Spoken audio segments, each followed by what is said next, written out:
to Supriya Shirnath of the Congress as she joins us. We also have Sushmita Deb from the Trinamool Congress, and we've got GVL Narasimha Rao from the Bharatiya Janata Party. Sushmita, I want to go across to Supriya Shirnath first. This point that Ravi Shankar Prasad makes, that once the debate happens, and even if the Prime Minister were to speak in whichever floor of the House this may be, the opposition is highly likely to heckle the Prime Minister, abuse the Prime Minister, seek to embarrass the Prime Minister, and therefore the BJP says there's no point in putting the Prime Minister out as the opposition is demanding, because your primary objective is to look at embarrassing him. You've done it in the past, you'll do it again. So India's Prime Minister was elected to speak in the US Parliament. India's Prime Minister has been elected to protect and preserve and keep him away from Parliament of India. Actually, Ravi Shankar Prasad used the word humiliation. It looks like India's Prime Minister finds it humiliating to address India's Parliament, which is actually a reflection of 140 crore people who send their representatives there. Is there anything more brazen, anything more shameless, anything more embarrassing than that you have heard? Is there any explanation for the fact that the government continues to sit on its high horse? The leader of the House in the Lok Sabha, India's Prime Minister, does not want to speak in Parliament, and his government is hell-bent on giving him cover firing. I also want to raise one very important point here. The Prime Minister did not look into or talk about Manipur from day one. It took him 78 days and a horrifying video to break his silence in the middle of an 8-minute, 25-second long sentence. He spoke about Manipur for 36 seconds and drew parallels that his troll army is today drawing. India's Parliament has embarrassed, India's Parliament has ashamed India by putting India and placing India next to a terror organization like Indian Mujahideen and the root cause of slavery, which is the East India Company. India's Parliament is meant to be respected, and India's Prime Minister continuously undermines Parliament, parliamentary democracy, parliamentary traditions, and may I dare say, India itself. That's the GVL Narasimha Rao, the strongest suit of the Prime Minister in comparison with the likes of Dr. Manmohan Singh was that here's a Prime Minister who speaks his mind, he's unafraid. Now, the opposition is using Manipur to attack the Prime Minister at his strongest, which is his ability to reach out, to convince people about his niti, about his niyat, and saying, why is he silent? I never thought I'd see the day when clips of how Dr. Manmohan Singh used to speak are thrown at the BJP saying, देखो मनमोहन सिंह बोलते थे, आपके PM क्यों नहीं बोल रहे? Why are you allowing for this situation to pass, especially given the Prime Minister's strong public speaking skills and his ability to convince people in Manipur and across about what your government is doing?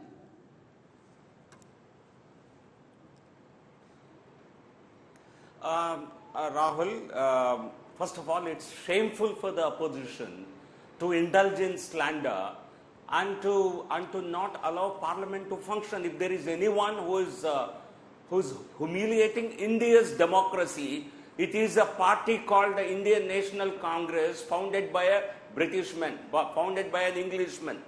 Okay, today they might want to give sermons to the whole world. Prime Minister has spoken on a number of occasions. Whenever a situation demands, he will speak. Let me show you a story published in India today. And I think you are a very, very important media group, and you have cited 3 instances when Prime Minister Manmohan Singh spoke on demand of the opposition. But I must tell you, please read that story carefully. This was about coal scam. Manmohan had to speak. He was the coal minister when the scam happened. He was directly responsible for the coal gate. So how could he escape from not speaking? And you talk about 3 stories here. On all the 3 occasions, Manmohan Singh was directly responsible. About appointment of CVC PJ Thomas. Who did the appointment? Who was on the committee to select the CVC? It was the Prime Minister. So certainly Manmohan Singh had to reply. Here you have a situation which demands the minister, Home Minister, to speak. That is the subject matter of his ministry. And we have a very powerful Home Minister. This is a government where Prime Minister is a leader of the people. He is not a puppet of 10 Janpat. Okay, let Sushmita Deb respond to this, that the department belongs to the Home Minister. He's a very powerful Home Minister, and therefore Amit Shah should be allowed to speak. This is happening on his watch. First of all, Rahul, at the cost of repeating myself, nobody is saying that the Home Minister of India can't speak in Parliament. What we are asking for is the Prime Minister should start the debate and speak in Parliament. Number two, I would like to point out that Amit Shah ji, the Honorable Home Minister of India, called a all-party meeting. All the parties went and met him very recently. You've seen that. It was in the media. Apart from that, Home Minister went to Manipur for 3 days or 4 days. He said he had taken all the appropriate steps. He has met all the factions. He has met the police and the armed forces. But what came out of it? So the question is, I am sorry to say, with all due respect to Honorable Home Minister of India, please do speak in Parliament, no problem with it. But Manipur is actually a situation of such gravity that the Prime Minister should speak, because it is nothing short of a constitutional crisis. And there is absolutely no reason why a Prime Minister should shy away from a debate. In fact, if he speaks, he gives a good message to Manipur, he gives a good message to the nation, and even a better message to the opposition that he has a plan and he knows what he is doing and what he plans to do. Also, GVL, the Prime Minister doesn't just need to speak because Supriya Shirnath or Sushmita Deb are demanding that he speak, or Kharge or Digvijay Singh or anybody else. He should speak because the people of Manipur would like to hear what the leader of this country has to say. I was speaking to our reporters before this show, and as they go out and travel across Manipur, many people are actually wanting to hear the Prime Minister. So this is not just about politics. Opposition will do oppositional politics, but the people of Manipur would also like to hear what the Indian Prime Minister has to say to them and about them.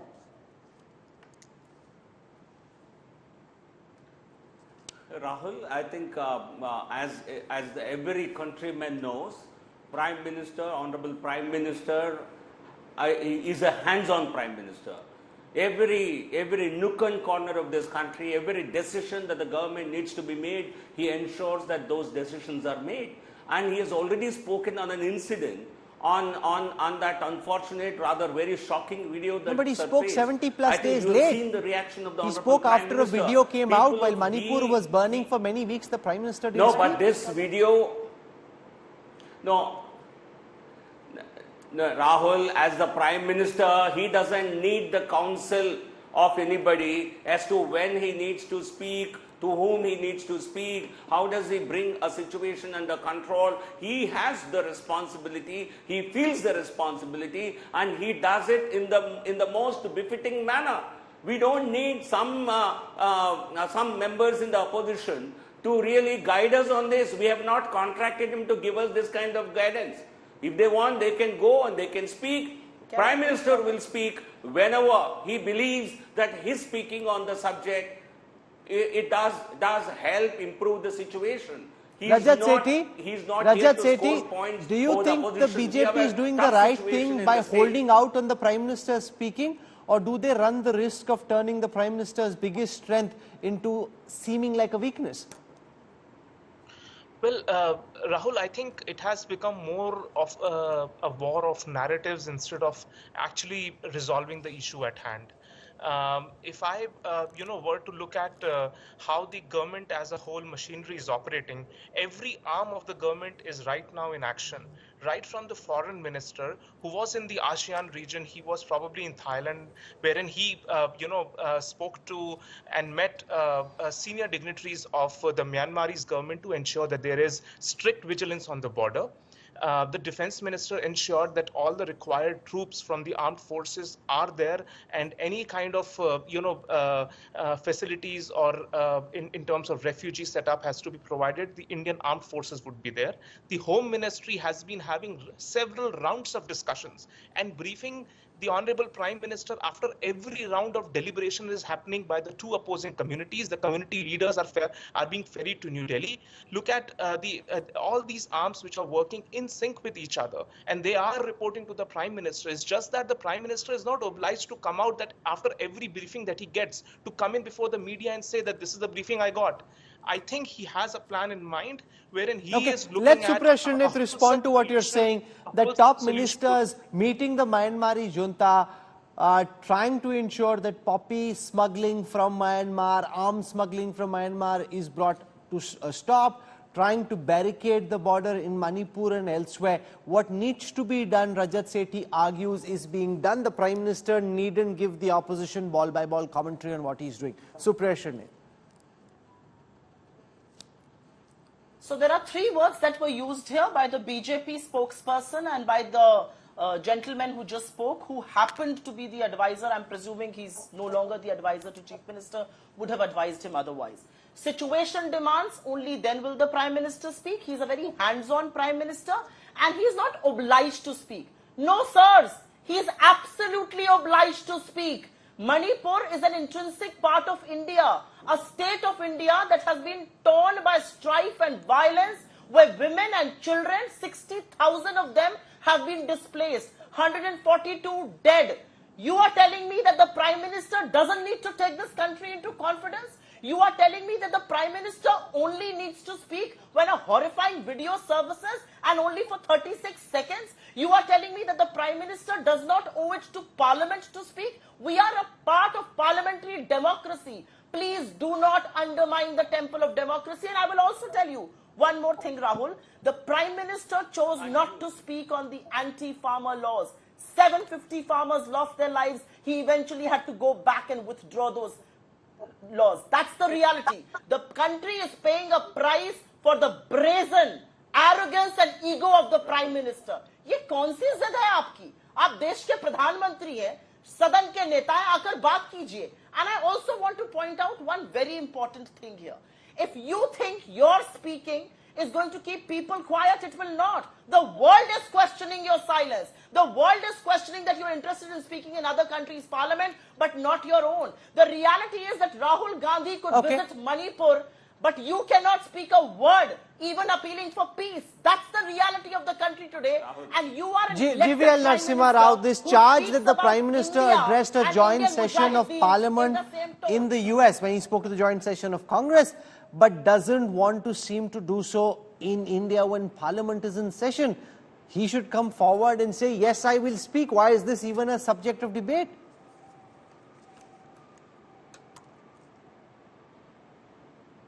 No, Rahul, Parliament functions according to a dialogue and some amount of give and take. It does not work according to the opposition's blackmail. What the opposition wants to do is today to indulge in blackmail. And also what they are trying to do, this touching the Congress spokesperson's abiding fight in parliamentary democracy does not appear to be the slogan of Rahul Gandhi, their party leader. He goes all around the world talking down Indian democracy. He goes around the world seeking intervention of the Western countries, Western powers, in India's intervention in India's democracy, and suddenly you find great faith in Indian democracy on television debates. I think the Congress party must really tell the people whether they have faith in it or they have lost faith in it. Because you can't say, no, Rahul Gandhi goes around the world abusing India's democracy, goes around the world deriding India's democracy, and here you're giving us lessons in Indian democracy. Supriya wants to just make a quick interjection. Supriya, 20 seconds. Is exposing itself. We've been ready for a discussion from day one. We have been waiting for a discussion on this. What is holding the opposition back? Please keep quiet, GVL. Because Supriya? You want to discuss it under Rule 176 in a matter of 2.5 hours, and I think you can't No. Supriya, that's no longer right. The Home Minister has said he's willing under any rule for discussion for as long as is required. The Home Minister has said so on the floor of the House. I heard this myself. He said, I am happy under any rule to debate as long as is required. The Home Minister said this today. You have asked me to speak. So why does the Home Minister need to say it? Who is he trying to hide? Where is India's Prime Minister? एक राज्य जल रहा है और मोदी जी के पास वक्त नहीं है आकर. Where is he busy? What is he doing? I would like to know. He was roaming France, America, West Asia and Egypt when Manipur was burning. He knew all about it. He has intel. He has police. He has a not on holiday. Not on Why holiday. Why did he not speak on that? Stop giving explanations for the Prime Minister. Stop hiding the Prime Minister. The Prime Minister needs to come out and face this country. And GVL Narasimha Rao, the next time you slander Rahul Gandhi, I will throw what the Prime Minister has said to you. Indian Mujahideen. That's what he has compared India to. How dare you give us lessons on India? You are anti-Indian and anti-national. There's never no, been he's compared your opposition. You're trying to hide behind. Be quiet. You should apologize to the country. Supriya, let's keep it classy. You've made an argument. Let GVL Narasimha Rao now respond. Let GVL respond. This charge that when you use India, Startup India, Skill India, Digital India, Khelo India, Make in India, New India, tab theek hai. If the opposition uses the acronym India, then you start comparing them with the Indian Mujahideen. How is that fair? Let GVL Narasimha Rao respond. Hataओ India अपने नाम से. Oh, come on, Supriya, you made an argument. Now let GVL respond. GVL. We are having no, Supriya, don't get upset. Don't lose your cool. We are having a heated debate, but maintain some dignity. You can't shout me down. You can't ask me to keep quiet. You are not in the chair today, nor are you the anchor. Let Rahul decide, please. Okay, you have asked a question, Rahul. Let me answer this. I think nobody is, digital India or India used in a positive context, it certainly fills you with pride, every citizen of this country. But just by using name India, a terrorist organization does not gain respect. Indian Mujahideen does not become acceptable because they have a India in their name. A Simi doesn't become acceptable because they have India in their name. That is what Honorable Prime Minister was referring to. Okay, let Sushmita Deb counter this. Faith in India's the Prime Minister not obviously mocking the name India, but saying just because you use India doesn't make you a great patriot. Even the Indian Mujahideen has India, even Simi has India, even the Popular Front of India has India in it. So using the name India per se doesn't change anything. That's the argument GVL says the PM is making. Sushmita Deb. See, first of all, just because our party has an alliance called National Democratic Alliance doesn't change the fact that in the history of India is the most undemocratic party that this country has seen. So this can go about, but what is proved today by Prime Minister Modi talking about the new alliance formed by the opposition parties is the BJP's rattle, that he had to address it. And I want to tell GVL that India, the alliance, has a full form too. And number two, we don't need a certificate from Prime Minister Modi about what is patriotic and who's patriotic and what India stands for. Northeast Democratic Alliance in Northeast is now popularly called Northeast Disaster Alliance. Look at what happened in Mizoram today. Have you seen the number of people that have taken to the streets? Do you know how sensitive the states of Northeast are?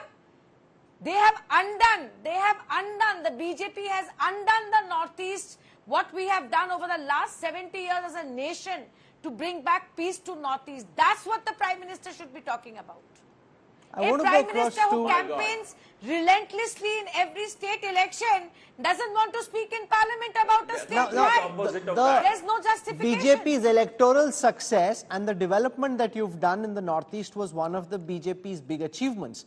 Are you concerned, GVL, that what we've seen over the past 90 days undoes some of what you've been trying to do in the Northeast and could be problematic in the elections next year?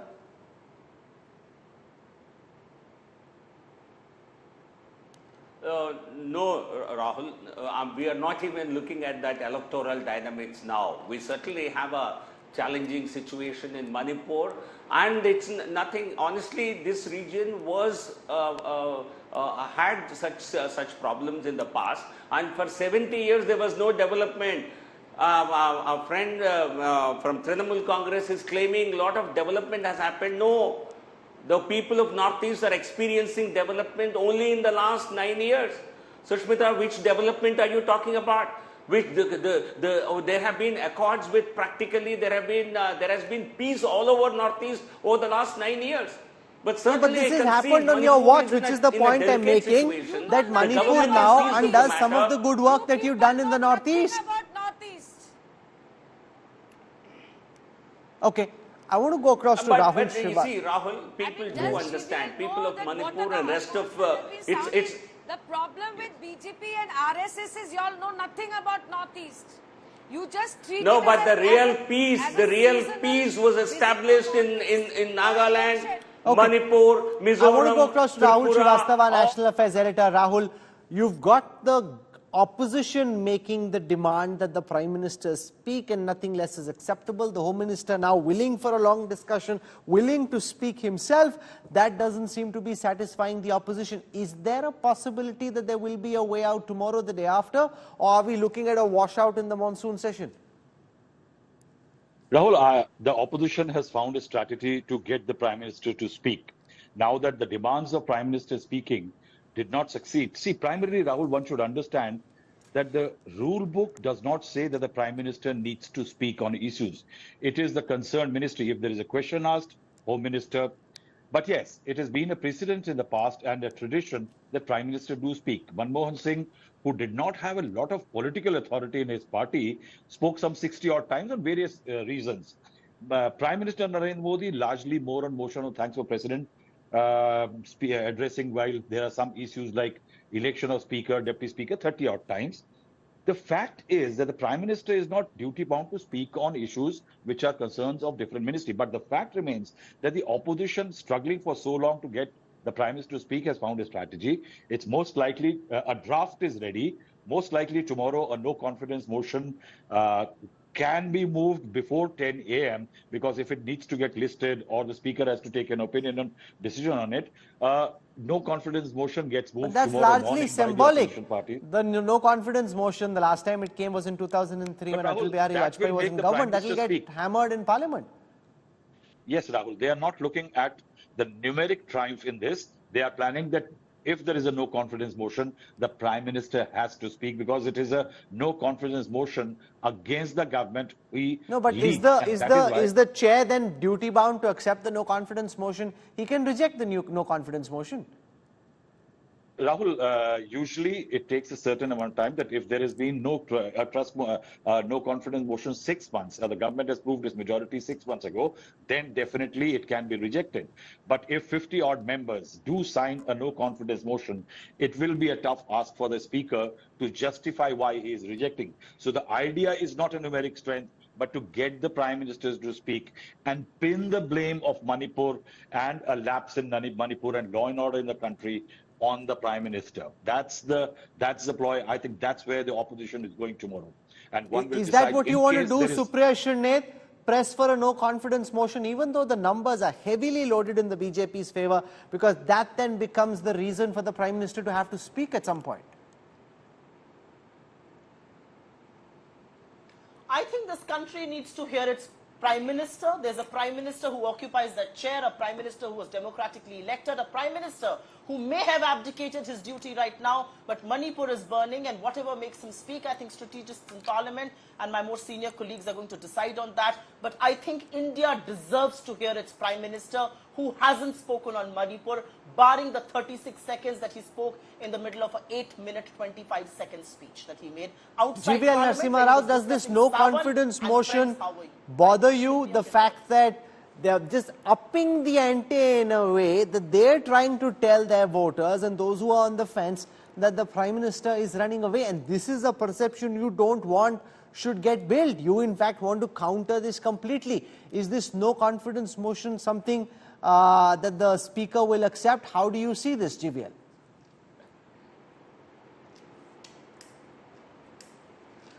Rahul, I think the opposition has the opportunity to use several such instruments if they indeed move such a motion. I think they are actually shooting themselves in the foot. I personally think it would be a big astronomical blunder if they indeed go ahead and do this. I think it will be a huge blessing in disguise for us, and I'm hoping that they will take such a the other thing that can happen, Sushmita Dev, you do a no confidence motion, it gets accepted, and then the opposition gets hammered. You lose the no confidence motion so badly, and then the BJP, GVL, Ravi Shankar ji, everyone says, see, we have the confidence of the House, we have the confidence of the people, the opposition just making this big song and dance. They were trying to play politics, they've been beaten. Rahul, all you have to do is take Mr. GVL's and the Ravi Shankar Prasads of the BJP and please go to Manipur and see the total lack of confidence that the people of Manipur have in the Chief Minister of Manipur, the Home Minister of India and the Prime Minister of India. They had spoken out. The BJP MLAs of Manipur have spoken out against their own party, own Prime Minister and own Chief Minister. That's the lack of confidence people of Manipur have in this government of India and the government of Manipur. That's what Ravi Shankar Prasad and GVL should be worried about. Just because they have a brute majority in parliament, it doesn't mean it's something permanent, and neither does it mean that it exists in Manipur, and you can rest assured about that. Okay, I'm going to leave it over there for the time being. We'll track what happens in parliament very closely. These political fireworks, some of them should really be happening in parliament. We have a high-level back and forth. Let's see what happens in parliament with this no confidence motion, if it does indeed get moved.